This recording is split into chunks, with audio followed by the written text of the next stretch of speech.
Very good evening, students. Students, my name is Sunil and this is your science channel for class 10th. Students, जैसे आप लोगों को पता है कि अभी तक हम लोगों ने फिजिक्स में पार्ट 1 एंड पार्ट 2 कंप्लीट कर चुके हैं और केमिस्ट्री में भी 2 पार्ट हम लोग कंप्लीट कर चुके हैं, पार्ट 1 एंड पार्ट 2। तो हम लोग कंप्लीट करने जा रहे हैं इस बार पार्ट 3 फिजिक्स केमिस्ट्री में पार्ट 3 कंप्लीट करेंगे। तो पार्ट 2 में अभी तक हम लोगों ने क्या पढ़ा है कि अभिक्रियाएं कितने प्रकार की होती हैं। 2 चीजें हम लोग पढ़ चुके हैं, संयोजन अभिक्रिया एवं वियोजन अभिक्रिया। वियोजन अभिक्रिया की कुछ एग्जाम्पल हम लोग देख चुके हैं, थोड़ा सा आगे एग्जाम्पल और उसके देखेंगे, उसके बाद हम लोग आगे वाली अभिक्रिया को पढ़ेंगे। तो आइए देखते हैं वियोजन अभिक्रिया की थोड़े एक आधा एग्जाम्पल देख लेते हैं, उसके बाद फिर आगे शुरू करते हैं। तो हमें देखना है वियोजन अभिक्रिया की एग्जाम्पल। वियोजन हमने पढ़ा था पार्ट 2 में, उसमें क्या पढ़ा था कि ऐसी रासायनिक अभिक्रिया है जिसमें कोई पदार्थ टूट करके 2 अथवा 2 से अधिक नए पदार्थों का निर्माण करता है, उसे हम क्या कहेंगे, वियोजन अभिक्रिया। तो उसके एक आध एग्जाम्पल और देख लेते हैं, थोड़ा समझ आ जाएगा अच्छे से, उसके बाद फिर आगे पढ़ेंगे। तो इसका एग्जाम्पल हम लोग उस समय देखे थे, मतलब पार्ट 3 में। पार्ट 3 में हमने क्या देखा कि जब हम लोग क्या लेते हैं, कैल्शियम कार्बोनेट को अगर हम गर्म करते हैं, यानी गर्म करते हैं, गर्म करने साइन है, इसको जब हम लोग गर्म करेंगे तो टूट जाएगा किसमें, कैल्शियम ऑक्साइड में प्लस कार्बन डाइऑक्साइड में। मतलब हमने एक पदार्थ लिया कैल्शियम कार्बोनेट, यह कैल्शियम कार्बोनेट, इसको हम लोगों ने गर्म किया, इसको क्या करेंगे, गर्म करेंगे। गर्म करने के पश्चात ये 2 नए पदार्थों में टूट जाता है। एक का नाम क्या है, कैल्शियम ऑक्साइड,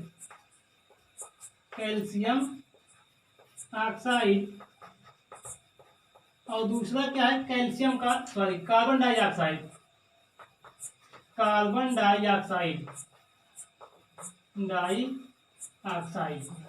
मतलब इसमें देखो समझना क्या है कि हमारे पास पहले एक पदार्थ था, उसको हमने गर्म किया, गर्म करने के पश्चात वो 2 नए पदार्थों में टूट गया। मतलब क्या होगी, सिंगल अभिकारक से 2 नए उत्पादों का निर्माण हुआ। तो एक ऐसी अभिक्रिया हुई, टूट करके 2 नए पदार्थ बने, तो इसे हम क्या कहेंगे, वियोजन अभिक्रिया, है ना। तो ये वियोजन अभिक्रिया का एग्जाम्पल हो गया। अब एक आधा देख लेते, जैसे हमारे पास होते हैं AgCl2 सिल्वर क्लोराइड, AgCl2 ये क्या है, सिल्वर क्लोराइड है। अगर इसे हम लोग सूर्य के प्रकाश की उपस्थिति में रखते हैं, यहाँ पे लिखना क्या है, सूर्य का प्रकाश,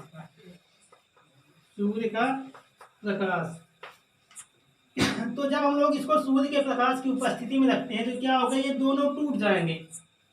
ये टूट कर क्या बनाएगा, सिल्वर बनाएगा यानी Ag, और उसके साथ साथ क्या बनाएगा, ये बनाएगा क्लोरीन गैस। ठीक है, मतलब सिल्वर क्लोराइड हमने लिया, इसको सूर्य के प्रकाश की उपस्थिति में रख देंगे तो ये टूट जाएगा, टूट के क्या बनाएगा, सिल्वर, इसे क्या नाम है, सिल्वर, और क्या बनाएगा, क्लोरीन गैस।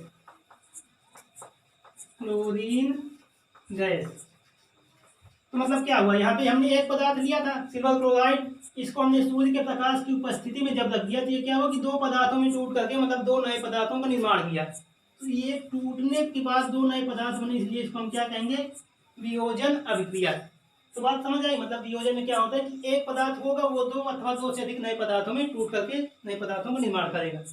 ठीक, तो हमारी 2 अभिक्रियाएं कंप्लीट हो चुकी हैं, संयोजन अभिक्रिया एवं वियोजन अभिक्रिया। अब इसके आगे हम लोग पढ़ेंगे विस्थापन अभिक्रिया। तो तीसरी अभिक्रिया हमारी हो जाएगी विस्थापन अभिक्रिया। विस्थापन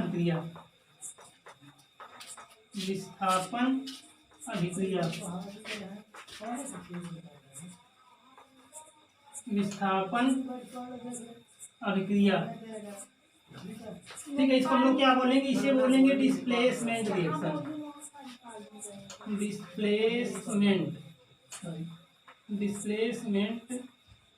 रिएक्शन। ठीक है, मतलब विस्थापन अभिक्रिया। तो इसको पहले थोड़ा समझते हैं। विस्थापन का मतलब होता है किसी चीज का अपनी जगह से हट जाना या हटा देना। मतलब हमारे पास कोई चीज है, वो अपनी जगह से हट जाए या फिर हम उसको उसकी जगह से हटा दें, तो मतलब अपनी जगह से हटना ही क्या कहलाता है, विस्थापन कहलाता है। तो मतलब इसमें क्या होगा कि इस अभिक्रिया में कोई पदार्थ होगा, वो अपनी जगह से विस्थापित हो जाएगा। मतलब कोई एक पदार्थ होगा, वो पहले अपनी जगह पे जहाँ पे रहा होगा, वो अपनी पोजीशन को छोड़ करके वहां से दूसरी जगह पहुंच जाएगा। तो इसलिए इसको हम क्या कहते हैं, विस्थापन अभिक्रिया। तो पहले इसकी थोड़ा परिभाषा लिख लेते हैं, उसके बाद समझते हैं। तो क्या लिखेंगे कि ऐसी रासायनिक अभिक्रियाएं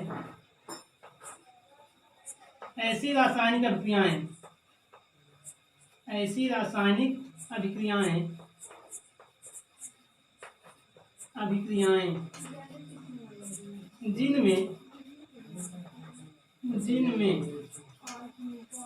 अधिक क्रियाशील तत्व, अधिक क्रियाशील, अधिक क्रियाशील तत्व कम क्रियाशील तत्व को, कम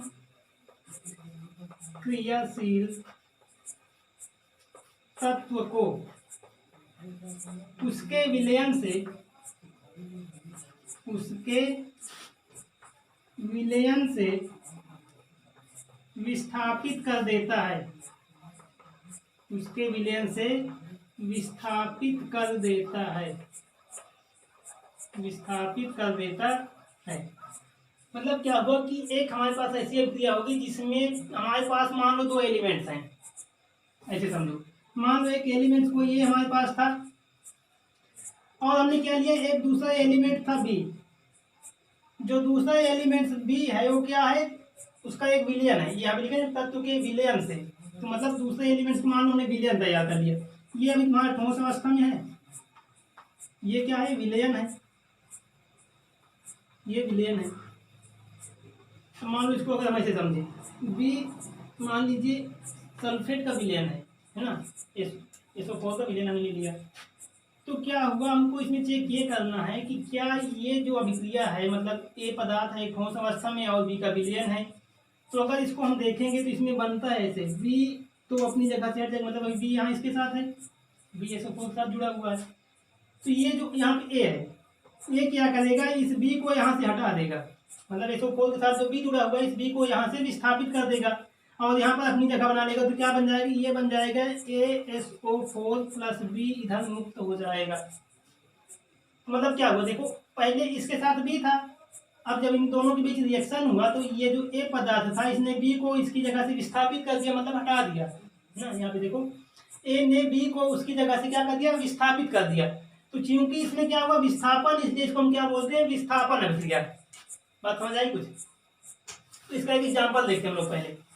परिभाषा क्या है कि ऐसी रासायनिक अभिक्रियाएं जिनमें अधिक क्रियाशील तत्व कम क्रियाशील तत्व को उसके विलयन से विस्थापित कर देता है। अच्छा, ये चीज हम लोग कैसे समझेंगे, मान लीजिए हमारे पास दो एलिमेंट्स दिए गए हैं ना, तो हम कैसे इसमें समझ पाएंगे कौन सा अधिक क्रियाशील है कौन सा कम क्रियाशील है। जैसे मान लीजिए हमने दो एलिमेंट्स आपको दिए, हमने अगर आपको सोडियम दिया और हमने आपको मैग्नीशियम दिया, इसमें हमको पता करना है कौन सा अधिक क्रियाशील है कौन सा कम क्रियाशील है। तो इसके लिए एक सीरीज बनाई गई है, इसके लिए क्या है, एक सीरीज। तो जिसे हम लोग क्या कहते हैं कि तत्वों की सक्रियता श्रेणी, तत्वों की सक्रियता श्रेणी, मतलब उस श्रेणी क्या कि तत्वों को उनकी क्रियाशीलता के घटते हुए क्रम में रखा गया है। तो थोड़ा इस सीरीज पहले देख लेते हैं, समझ में ज्यादा आएगा। मतलब जो एलिमेंट्स है उसमें हम लोग सबसे पहले ऊपर रखें लिथियम, सबसे ऊपर क्या है लिथियम, उसके बाद है पोटेशियम, फिर है सोडियम, फिर मैग्नीशियम, फिर aluminium and after that zinc. Zinc के बाद हमारे पास है हाइड्रोजन, जिंक के पास बाद क्या है हाइड्रोजन।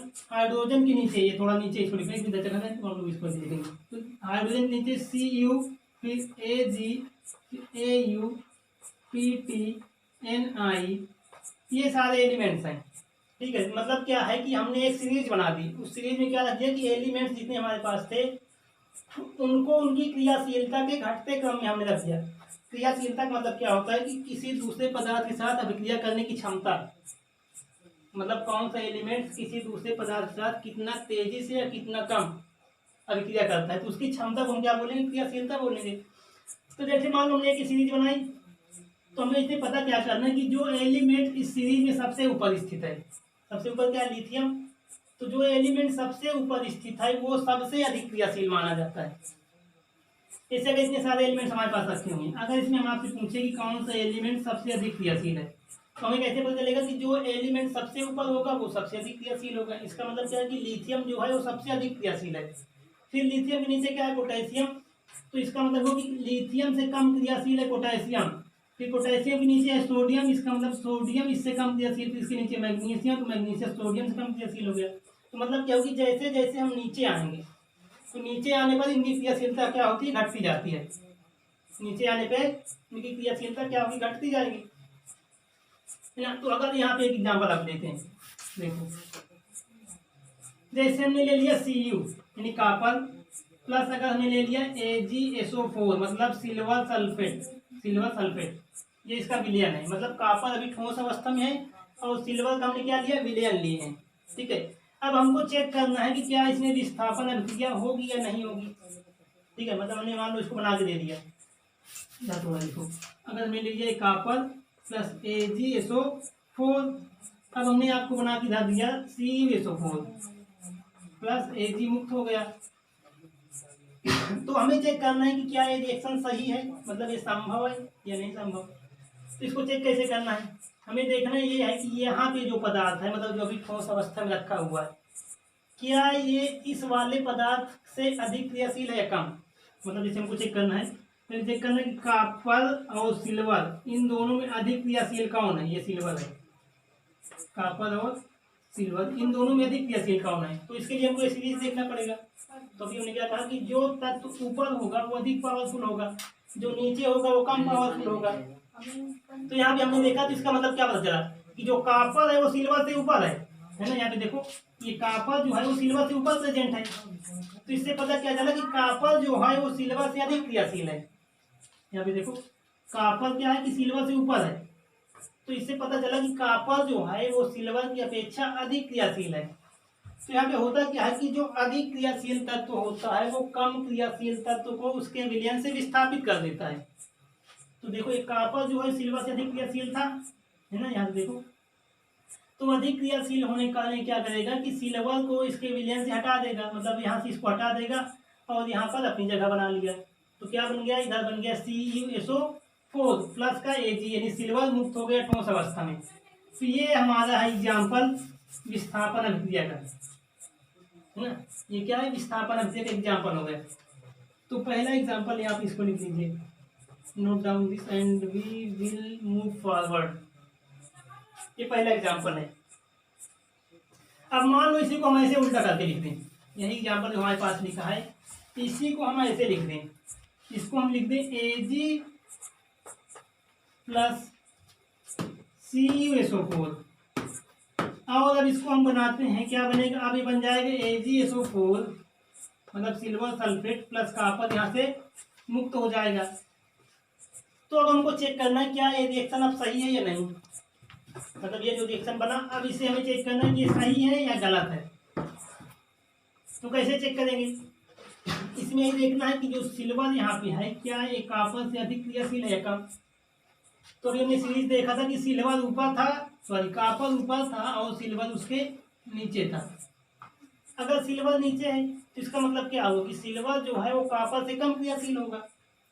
तो जब ये सिल्वर कॉपर से कम क्रियाशील है तो इसका मतलब क्या हुआ कि सिल्वर इस कॉपर को इसके विलयन से विस्थापित नहीं कर सकता, है ना। सिल्वर जो है वो कॉपर से कम क्रियाशील है, तो क्या कर पाएगा कि सिल्वर जो है कॉपर को इसके विलयन से विस्थापित नहीं कर सकता, मतलब इसको यहाँ से हटा नहीं सकता। तो जब ये हटा नहीं सकता तो ये फिर कैसे बन गया, इसका मतलब ये बन ही नहीं सकता। तो यहाँ पे हम क्या लिखेंगे, कोई अभिक्रिया नहीं, मतलब इन दोनों के बीच कोई अभिक्रिया नहीं होगी। There is no reaction between this two elements. मतलब इन दोनों पदार्थों के बीच कोई भी अभिक्रिया नहीं होगी। क्यों, क्योंकि सिल्वर जो है वो कॉपर से कम क्रियाशील होने के कारण कॉपर को उसके विलयन से विस्थापित नहीं कर पाएगा। बात समझ आई। तो मतलब ये क्या है, विस्थापन अभिक्रिया हो गई। ये हो गया आपका विस्थापन अभिक्रिया का एग्जाम्पल। एक आधा और देखते हैं एग्जाम्पल इसकी। मान लो अब हम लेते हैं, हमने ले लिया Fe आयरन और हमने ले लिया ZnSO4 मतलब आयरन, ये लोहे की छड़ यानी रॉड है, लोहे की छड़, ये ठोस अवस्था में, ये क्या है, आयरन है, आयरन प्लस ये क्या है, जिंक सल्फेट का विलयन है, जिंक सल्फेट का विलयन, जिंक सल्फेट का विलयन, जिंक सल्फेट का विलयन है। तो अब हमें ये चेक करना है कि क्या ये रिएक्शन होगा या नहीं होगा, ये रिएक्शन होगा या नहीं।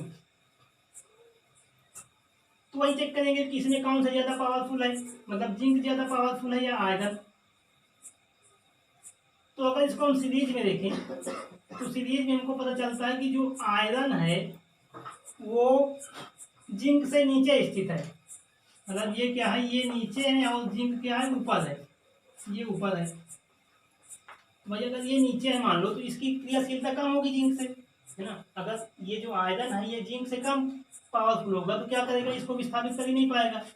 मतलब ये जो आयरन है ये जिंक को इसके विलयन से विस्थापित नहीं कर सकता। तो जब ये विस्थापित नहीं कर सकता तो क्या होगा कि इन दोनों बीच कोई रिएक्शन नहीं होगा। तो हम क्या लिख देंगे, कोई अभिक्रिया नहीं होगी, कोई अभिक्रिया नहीं होगी, नहीं होगी। ठीक, ये बात समझ आई। मतलब विस्थापन अभिक्रिया में क्या होगा कि दो एलिमेंट्स हमारे पास होंगे जिसमें से एक अधिक पावर मतलब ज्यादा पावरफुल होगा और एक कम पावरफुल होगा। जो ज्यादा पावरफुल एलिमेंट्स होता है वो क्या करता है, कम पावरफुल एलिमेंट्स को उसके विलयन से विस्थापित कर देता है, मतलब हटा देता है और वहां पे अपनी जगह बना लेता है। तो इस कारण से हम क्या कहते हैं, विस्थापन अभिक्रिया कहते हैं। ठीक है, तो ये हो गई विस्थापन अभिक्रिया। अब हम लोग अगली पढ़ते हैं द्विविस्थापन अभिक्रिया। अगली है द्विविस्थापन अभिक्रिया।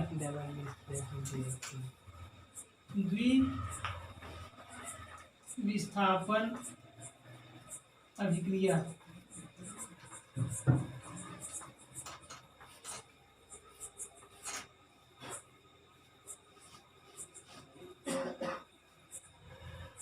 द्विविस्थापन अभिक्रिया, इसकी परिभाषा पहले देखते हैं। तो इसकी परिभाषा क्या है कि ऐसी रासायनिक अभिक्रियाएं, ऐसी रासायनिक अभिक्रियाएं, रासायनिक अभिक्रियाएं जिनमें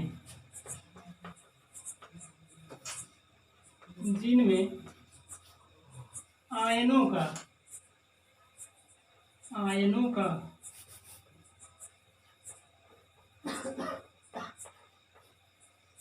मतलब दो प्रकार के होते हैं ना, charge, positive charge and negative charge. यहाँ पे लिखो पॉजिटिव एंड नेगेटिव। आयनों का आदान प्रदान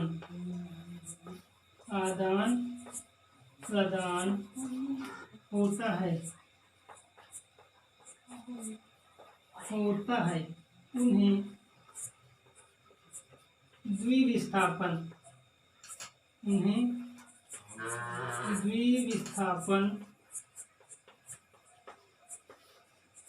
अभिक्रिया कहते हैं। उन्हें द्विविस्थापन अभिक्रिया कहते हैं। द्विविस्थापन अभिक्रिया कहते हैं। ठीक है, मतलब क्या हुआ कि ऐसी रासायनिक अभिक्रियाएं जिनमें आयनों का आदान प्रदान होगा। मतलब अभी तक क्या था कि उसमें कोई विस्थापित करता था या जुड़ते थे या टूटते थे, ऐसा होता था। लेकिन इसमें क्या होगा कि दो पदार्थ होंगे या दो यौगिक होंगे, उन दोनों यौगिकों के बीच क्या होगा, आयनों का लेन देन होगा। मतलब जो पॉजिटिव चार्ज और नेगेटिव चार्ज होते हैं उन दोनों के बीच क्या होगा, लेन देन होगा। तो अगर ऐसा हमको दिखाई देता है कि पदार्थों के बीच आयनों का लेन देन हो रहा है या वो आपस में इंटरचेंज कर रहे हैं, तो हम उसे क्या बोलेंगे, द्विविस्थापन अभिक्रिया बोलेंगे।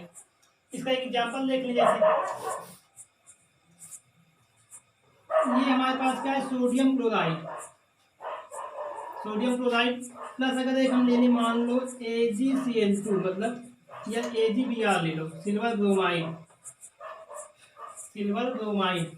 ठीक है, अब इन दोनों बीच हमें रिएक्शन देखना है। तो इसका रिएक्शन कैसे होगा, तो इसको हम लोग पहले तोड़ लेते हैं। तोड़ना सीखे थे ना, पार्ट 2 में हम लोग सीखे थे कैसे तोड़ते हैं इनको। तो तोड़ने का तरीका क्या है कि हमने बताया था कि जब भी कोई यौगिक होगा तो उसका एक पार्ट जो होगा वो पॉजिटिव होगा और दूसरा पार्ट नेगेटिव होगा। और एक चीज बताया कि सोडियम, ये जो सोडियम है इस पर हमेशा और हमेशा एक धन आयन होता है। मतलब सोडियम हमेशा 1 पॉजिटिव चार्ज में टूटता है इस प्रकार से, और जो क्लोरीन होगा वो हमेशा एक नेगेटिव चार्ज में टूटेगा ऐसे। यानी अगर सोडियम क्लोराइड को हम तोड़े तो टूट जाएगा Na+ में और Cl- में। ठीक है, इसी प्रकार इसको भी तोड़ लेते हैं AgBr को, तो ये क्या टूट जाएगा, ये टूट जाएगा Ag2+ में, है ना, Ag2+। जो Ag होता है उस पर हमेशा 2 धन आयन होते हैं। तो टूट जाएगा Ag2+ में, और जो Br यानी ब्रोमीन है वो टूटेगा एक नेगेटिव चार्ज, मतलब 1 नेगेटिव चार्ज, इसलिए हमेशा 1 नेगेटिव चार्ज होता है। फिर देखिए हम और समझे थे कि अगर कोई यौगिक है तो उसमें दोनों पर हमेशा जो आयंस होंगे वो नंबर ऑफ आयंस हमेशा इक्वल होंगे। मतलब अगर इस पे 2 पॉजिटिव चार्ज है तो इस पे हमेशा 2 नेगेटिव चार्ज होना चाहिए, तभी यौगिक बनता है। तुमने देखा कि यहाँ पे 2 पॉजिटिव चार्ज तो प्रेजेंट है पहले से ही, लेकिन यहाँ पे नेगेटिव चार्ज एक ही है, तो इसको 2 करने के लिए हम क्या करेंगे, यहाँ पर 2 से गुणा कर देते हैं, तो ये 2 नेगेटिव चार्ज बन जाएंगे। ठीक है, तो इस प्रकार से हमने इसको तोड़ लिया। अब तोड़ने के बाद हम आपको बताए थे कि इसका रिएक्शन होता कैसे है। इसको थोड़ा मेज के ऊपर लिखते हैं, यहाँ पे लिखेंगे ज़्यादा समझ आएगा। NaCl प्लस AgBr2 मतलब सिल्वर ब्रोमाइड, इन दोनों के बीच हमें रिएक्शन कराना है। तो इनको तोड़ लिया जाए, नहीं तोड़ के हम लिखे थे क्या बना था, Na+ Cl माइनस, और यहाँ पे क्या बना था Ag2+ प्लस यहाँ पे बना था Br माइनस, एक नेगेटिव चार्ज यहाँ पे 2 कर दी थी, 2 बराबर हो गया था। फिर हमने क्या कहा था कि इसके पॉजिटिव वाले को, मतलब जो पहला यौगिक था उसके पॉजिटिव वाले को आप उठाइए और दूसरे के नेगेटिव वाले के साथ जोड़ दीजिए, ऐसे इसके पॉजिटिव को इसके नेगेटिव के साथ, और इसके नेगेटिव को आप उठाइए इसके पॉजिटिव के साथ जोड़ दीजिए ऐसे। तो यहाँ पे देखो एक चीज समझ आ गई हमको, ये जो था सोडियम इस पे पॉजिटिव चार्ज था, ये जो ब्रोमीन है इस पे नेगेटिव चार्ज है। तो जब ये दोनों मिल करके यौगिक का निर्माण करेंगे तो इनसे क्या होगा कि देखो इसका पॉजिटिव चार्ज इसके नेगेटिव के साथ मिल रहा है, मतलब पॉजिटिव और नेगेटिव, मतलब क्या हो कि आयनों का लेन देन हो ना, यहाँ पे ये पॉजिटिव चार्ज था ये नेगेटिव चार्ज था, मतलब इन दोनों पदार्थों के बीच क्या हो रहा है, आयनों का लेन देन, मतलब आदान प्रदान कर रहे हैं ये दोनों, भाई पॉजिटिव नेगेटिव, तो ये दोनों मिलकर क्या बनाएंगे, अब दोनों बनाएंगे क्या, NaBr मतलब सोडियम ब्रोमाइड बनाएंगे। वो कैसे बनाएंगे थोड़ा इसको देखते हैं। मतलब हमने समझा था आपको पार्ट 2 में, जैसे सोडियम है इसकी वैलेंसी कितनी है, मतलब संयोजकता। तो संयोजकता क्या होती है कि कोई भी एलिमेंट्स जितने इलेक्ट्रॉन को त्यागता है या ग्रहण करता है उन इलेक्ट्रॉनों की संख्या को हम उसकी संयोजकता कहते हैं। क्योंकि सोडियम एक इलेक्ट्रॉन त्याग रहा है तो इसकी संयोजकता मतलब 1 है, तो हमने संयोजकता इसके नीचे लिख दी। अब इसके साथ में क्या लेना है, ब्रोमीन, तो इधर हमने साइड में ब्रोमीन लिखा और उसके नीचे उसकी संयोजकता, इसकी क्या है 1 है, दोनों को क्रॉस मल्टीपल कर देंगे तो 1 और 1 दोनों कैंसिल आउट हो जाएंगे, तो क्या बन जाएगा NaBr, यहाँ भी बन गया NaBr मतलब सोडियम ब्रोमाइड बन गया, ये हमने लिख दिया। अब इस वाले को देखो, यहाँ पे क्लोरीन है तो क्लोरीन की वैलेंसी 1, इसके नीचे 1 लिखे। यहाँ पे क्या है, सिल्वर की वैलेंसी कितनी है, 2 है, इन दोनों को क्रॉस मल्टीपल करेंगे तो 2 इधर मल्टीपल हो जाएगा 1 इधर हो जाएगा। और एक चीज हम बताए थे कि जो पॉजिटिव वाला होता है उसको हमेशा पहले लिखते हैं और नेगेटिव वाले को हमेशा बाद में लिखते हैं, मतलब सिल्वर को पहले क्लोरीन को बाद में। तो क्या बन गया आपके पास AgCl2, ठीक है। तो तोड़ना हमने सीख लिया, ये तोड़ना हमने सीख लिया कैसे तोड़ते हैं। तो मतलब क्या हुआ कि जब हमने सोडियम क्लोराइड और AgBr मतलब सिल्वर ब्रोमाइड, सोडियम क्लोराइड और सिल्वर ब्रोमाइड के बीच रिएक्शन कराएं तो क्या बन गया, हमारे पास बन गया सोडियम ब्रोमाइड और सिल्वर क्लोराइड। ये कैसे बना, क्योंकि इन दोनों के बीच आयनों का लेन देन हुआ, मतलब इसे पॉजिटिव चार्ज था इस पे नेगेटिव चार्ज था, तो पॉजिटिव और नेगेटिव चार्ज के बीच लेन देन हुआ तो सोडियम ब्रोमाइड बना। इसी प्रकार यहाँ पे नेगेटिव चार्ज था, यहाँ पे पॉजिटिव चार्ज था, इन दोनों के बीच आयनों का लेन देन हुआ तो यहाँ पे क्या बन गया, सिल्वर ब्रोमाइड बन गया, सॉरी सिल्वर क्लोराइड बन गया। ठीक है, तो मतलब क्या हुआ कि हमने देखा कि इसमें जब यौगिक बन रहे थे, मतलब जब ये यौगिक बन रहे थे नए वाले, मतलब जब उत्पाद बन रहे थे, तो इस यौगिक के बनते समय क्या हो रहा था कि इन पदार्थों के बीच यानी सोडियम और ब्रोमीन के बीच तथा सिल्वर और क्लोरीन के बीच क्या हो रहा था, आयनों का लेन देन हो रहा था। तो इसलिए इसे हम क्या कहेंगे, इसे कहेंगे द्विविस्थापन अभिक्रिया। ये क्या बन गई आपके पास, द्विविस्थापन अभिक्रिया, विस्थापन अभिक्रिया, द्विविस्थापन अभिक्रिया। ठीक बात समझ आई। इसका एक एग्जाम्पल और देखते हैं। तो सबसे अच्छा एग्जाम्पल एक हम ले लेते हैं अम्ल और एक क्षार। मान लो हमने ले लिया सोडियम हाइड्रोक्साइड एक अम्ल है, और हमने ले लिया HCl हाइड्रोक्लोरिक अम्ल, ये है आपका एक क्षार, इसका नाम लिख लो, इसका नाम है sodium hydroxide, sodium hydroxide. Sodium hydroxide, ये क्या है, क्षार है, ये क्षार है। और ये क्या है, हाइड्रोक्लोरिक अम्ल है, यहाँ पे हम लिख दो, ये अम्ल है। अब इन दोनों के बीच हमको फिर से रिएक्शन करना है, तो रिएक्शन करते समय क्या करेंगे भाई, तोड़ लें थोड़ा सा, मतलब इसको समझ लो, बाकी बार बार हमको तोड़ना नहीं है। अगर समझ जाओगे तो अपने कर पाओगे। अगर इसको हम तोड़ लेंगे तो वैसे टूटेगा Na+ में, और ये क्या टूट जाएगा, OH- में, यानी टूटा Na+ प्लस OH-। इसी प्रकार हम इसको तोड़ेंगे, टूट जाएगा H+ में प्लस का Cl- में। ठीक, अब हमें भी वही करना है कि इसके पॉजिटिव वाले को इसके नेगेटिव के साथ, मतलब इसका पॉजिटिव इसके नेगेटिव के साथ, ये लो, और इसके नेगेटिव को इसके पॉजिटिव के साथ, ये हो गया। अब देखो इसकी वैलेंसी कितनी है, 1, इसकी भी वैलेंसी कितनी है, 1, तो दोनों की वैलेंसी बराबर है, सीधे सीधे हम गुणा करके लिख दें, क्या बन जाएगा, NaCl, है ना, NaCl बन गया। अब क्या बना, यहाँ से H+ मिलेगा, यहाँ से OH- मिलेगा, तो जब भी H+ और OH- मिलते हैं तो वो हमेशा और हमेशा जल का निर्माण करते हैं। तो मतलब क्या हुआ कि जब हम एक क्षार और एक अम्ल के बीच अभिक्रिया कराते हैं तो हमेशा एक लवण बनता है, जिस लवण, इसे साल्ट कहते हैं, सोडियम क्लोराइड, ये लवण है और क्या है, जल है। तो ये हम देखें कि भाई इन दोनों पदार्थों के बीच क्या हो रहा था, ये पॉजिटिव चार्ज, ये नेगेटिव चार्ज, तो पॉजिटिव और नेगेटिव चार्ज के बीच क्या हुआ, लेन देन हुआ, मतलब आदान प्रदान हुआ, तो क्या बन गया, सोडियम क्लोराइड। यहाँ पे इसके बीच लेन देन हुआ, क्या बन गया, जल बन गया। तो मतलब इसमें भी हमने देखा कि जब ये नए यौगिक बन रहे थे तो इनमें क्या हो रहा था कि पदार्थों के बीच इलेक्ट्रॉनों की यानी आयनों का लेन देन हो रहा था, तो इसलिए इसको हम क्या कहेंगे, द्विविस्थापन अभिक्रिया। ओके, चलो ये बातें हमको समझ आ गई। 4 अभिक्रिया हम लोग पढ़ चुके हैं, संयोजन अभिक्रिया, वियोजन अभिक्रिया, विस्थापन और द्विविस्थापन। अब आगे देखते हैं क्या है।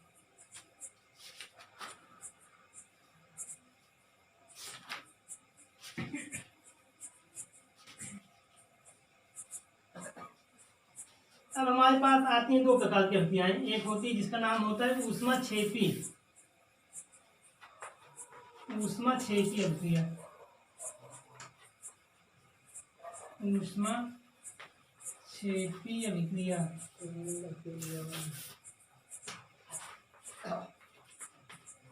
ऊष्माक्षेपी अभिक्रिया।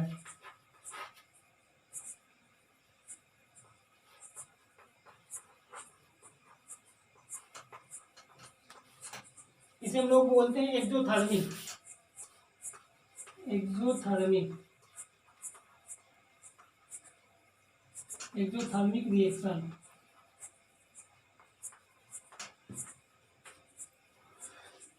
तो देखो इसको थोड़ा समझ लेते हैं पहले। अगर हम लोग यहाँ से इसको समझे, इसके इंग्लिश वर्ड जो है ना एक्सोथर्मिक, अगर हम लोग एक्सोथर्मिक को लेकर चलें तो एक्सो का मतलब होता है बाहर निकलना, एक्सो मतलब बाहर निकलना, बाहर निकलना। और ये जो थर्मिक वर्ड है ना, थर्मिक हमारा बना हुआ है थर्मल से, थर्मिक बना किससे, थर्मल से। और थर्मल का मतलब क्या होता है, हीट, इसका मतलब होता है हीट, हीट मतलब ऊष्मा। मतलब क्या हो गया कि एक दो मतलब बाहर निकलना, और किसका बाहर निकलना, ऊष्मा का बाहर निकलना। यानी क्या होगा कि हमारे पास कुछ ऐसी रासायनिक अभिक्रियाएं होती हैं कि जब उनके बीच हम रिएक्शन कराते हैं तो एक उत्पाद तो बनेगा ही, उत्पाद के साथ साथ क्या होगा कि कुछ मात्रा में ऊष्मा हमको बाहर निकलती हुई दिखाई देती है। मतलब उत्पाद बनने के साथ साथ क्या होता है कि उसमें कुछ मात्रा में ऊष्मा भी निकलती है। तो ऐसी रासायनिक अभिक्रियाएं जिनमें क्या होगा कि उत्पाद के साथ साथ ऊष्मा भी मतलब बाहर निकलेगी या मुक्त होगी, उसे हम क्या कहेंगे, ऊष्माक्षेपी अभिक्रिया कहेंगे। तो इसकी परिभाषा थोड़ा लिख दो। तो परिभाषा क्या कि ऐसी रासायनिक अभिक्रियाएं, ऐसी रासायनिक अभिक्रियाएं, रासायनिक अभिक्रियाएं, अभिक्रियाएं जिनमें जिनमें उत्पाद बनने के साथ साथ, उत्पाद बनने के साथ साथ ऊष्मा भी मुक्त होती है, ऊष्मा भी मुक्त होती है।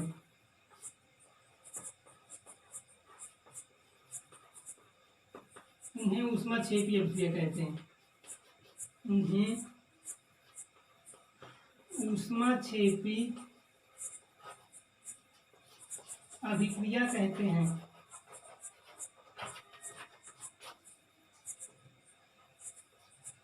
उन्हें ऊष्माक्षेपी अभिक्रिया कहते हैं।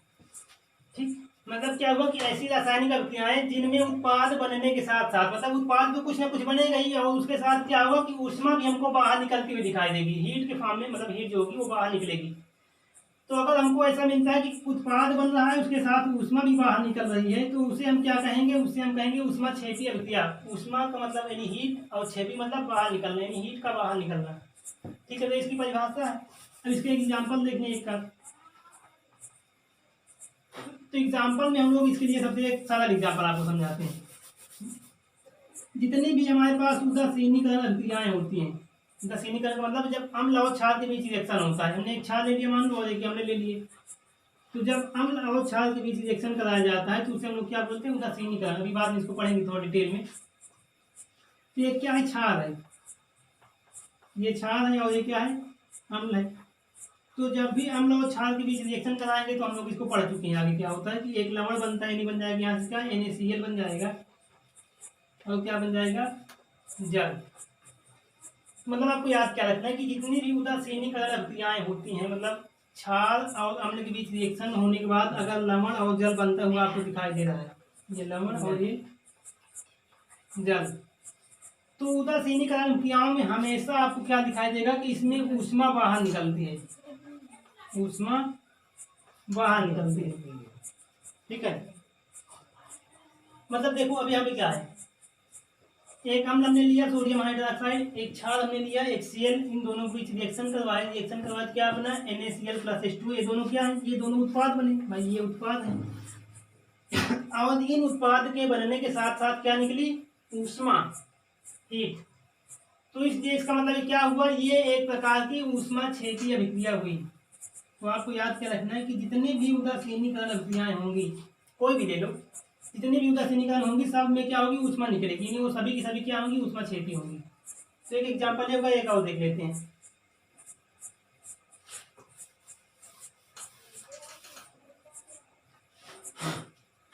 अब अगला एग्जांपल एक दूसरा देखते हैं। मीथेन गैस प्लस ऑक्सीजन, मतलब मीथेन गैस है, ये है आपकी मीथेन गैस,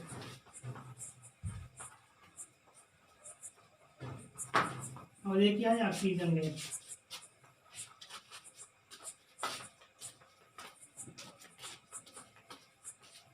तो मतलब क्या कि जब हम लोग मीथेन गैस को ऑक्सीजन की उपस्थिति में जलाते हैं, ये मीथेन गैस है, ये ऑक्सीजन है, इसको हम लोग क्या करेंगे, ऑक्सीजन की उपस्थिति में जलाएंगे। तो जब जलाते हैं तो वहां पे क्या बनती है, कार्बन डाइऑक्साइड गैस बनेगी पहली बात, CO2, और क्या बनेगा, थोड़ी सी मात्रा में जल, जल जो निकलेगी वो जल वाष्प के रूप में, मतलब ये वाष्प के रूप में निकलता है। ठीक है, ये क्या है, कार्बन डाइऑक्साइड, कार्बन डाइऑक्साइड। और यहाँ पे क्या निकलेगी, ऊष्मा एवं प्रकाश भी इसमें निकलता है। मतलब यहाँ ऊष्मा तो निकलती है, उसके साथ साथ क्या निकलता है, प्रकाश। तो हमने मीथेन गैस लिया, मीथेन गैस को ऑक्सीजन की उपस्थिति में जला रहे हैं, तो जब जलाएंगे तो क्या बनेगी, कार्बन डाइऑक्साइड गैस बनेगी, उससे थोड़ी सी मात्रा में क्या निकलेगा, जल निकलेगा, जो वाष्प के फॉर्म में निकलेगा, मतलब हमको दिखाई नहीं देगा, वो उड़ जाता है। तो वाष्प फॉर्म में जल निकला और क्या निकली, ऊष्मा और प्रकाश। तो इसका मतलब ये भी क्या हो गई, ये आपकी ऊष्माक्षेपी अभिक्रिया। अच्छा, ये होती कहाँ है, देखो ये जो रिएक्शन होता है इसमें हम लोग जो सिलेंडर होता है एलपीजी सिलेंडर में क्या होती है, मीथेन गैस, मीथेन गैस है। अब मीथेन गैस को हम लोग क्या करते हैं, जलाते हैं भाई, ऑक्सीजन चाहिए जलने के लिए। तो मीथेन गैस को हमने ऑक्सीजन की उपस्थिति में जलाया, तो जब जलाते हैं तो क्या निकलती है, हमको पता नहीं कि हीट निकलती है, ये हीट और थोड़ा सा प्रकाश निकलता है, और ये कार्बन डाइऑक्साइड गैस और जल निकलते हैं। मतलब ये एलपीजी के भीतर सिलेंडर, मतलब एलपीजी गैस जो होता है उसमें सिलेंडर होता है, सॉरी रिएक्शन होती है। तो ये दोनों क्या हो गए, ये दोनों हो गए आपके ऊष्माक्षेपी अभिक्रिया के एग्जाम्पल। अब अगली अभिक्रिया है हमारे पास ऊष्मा शोषी ऊष्मा शोषी अभिक्रिया, ऊष्मा शोषी अभिक्रिया।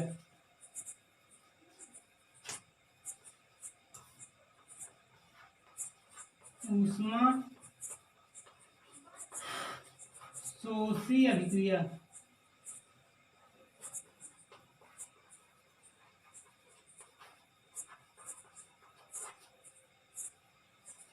अभिक्रिया अभिक्रिया ऊष्मा शोषी से हम लोग बोलते हैं इंडोथर्मिक, एंडोथर्मिक,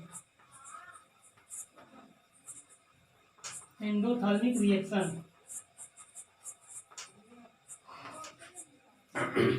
एंडोथर्मिक, अब देखो वहां पे क्या था, एक्सोथर्मिक, एक्सो का मतलब क्या था, बाहर निकलना, और यहाँ पे क्या है, इंडो, इंडो का मतलब होता है टू इंटर, मतलब प्रवेश करना या अंदर जाना या अवशोषित करना, जो भी कहना चाहो। इंडो मतलब अंदर जाना या अवशोषित करना, अवशोषित करना। और थर्मिक मतलब थर्मल से बना, यानी थर्मल मतलब हीट यानी ऊष्मा, तो ऊष्मा को अवशोषित करना। ठीक है, तो मतलब इसकी परिभाषा क्या होगी कि ऐसी रासायनिक अभिक्रियाएं हैं, ऐसी रासायनिक अभिक्रियाएं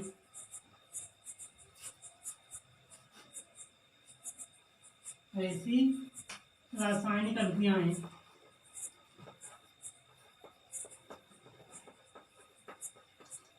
रासायनिक अभिक्रियाएं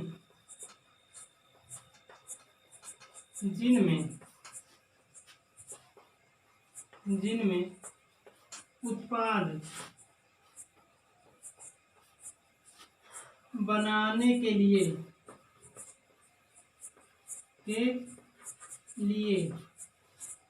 ऊष्मा की आवश्यकता होती है, मतलब हमको ऊष्मा यहाँ पे अब देना पड़ेगा, ऊष्मा की आवश्यकता होती है,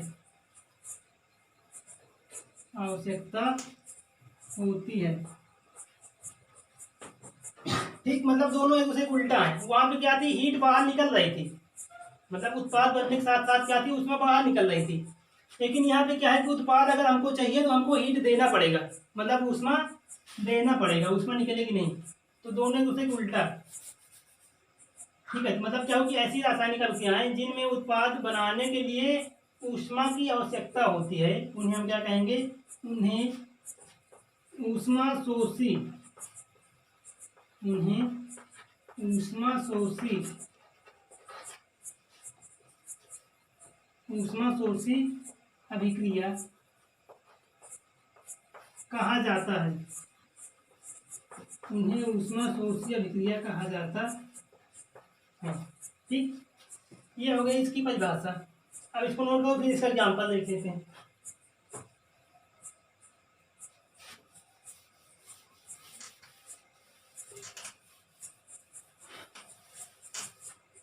इसका एग्जाम्पल हमारे पास एक देखो, जब हम लोग लेते हैं नाइट्रोजन गैस और हाइड्रोजन गैस, इन दोनों के बीच कराते हैं रिएक्शन, तो क्या बनती है, अमोनिया गैस, NH3। तो मतलब जब नाइट्रोजन और हाइड्रोजन के बीच रिएक्शन करके अमोनिया गैस बनाई जाती है, तो इस रिएक्शन में हमको इसे कुछ ना कुछ हीट देना पड़ता है, मतलब ऊष्मा देना पड़ता है। मतलब देखो, अगर ऊष्मा मुक्त होगी तो उसको कहाँ लिखेंगे, राइट साइड, यानी उत्पाद की ओर। अगर ऊष्मा देना पड़ रहा है तो उसको कहाँ लिखेंगे, लेफ्ट साइड, यानी अभिकारक की ओर। तो जब ऊष्मा देना पड़ रहा है तो हम लोग इसको यहाँ लिख दिए, मतलब नाइट्रोजन लिए और हाइड्रोजन लिए, दोनों गैसें हैं, ये नाइट्रोजन गैस है,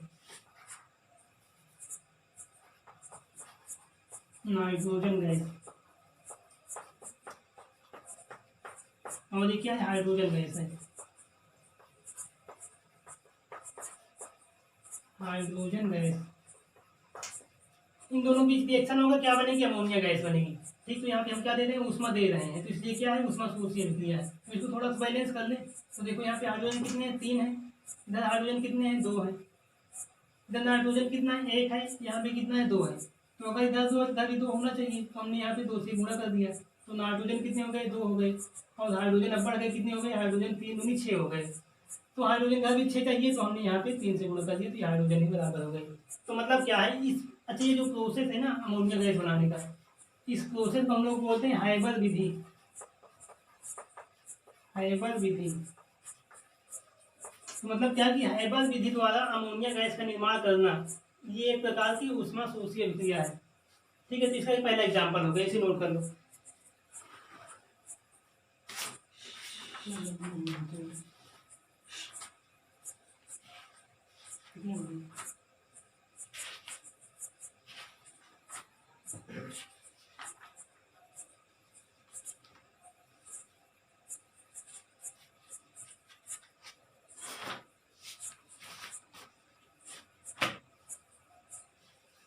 ये नोट हो गया।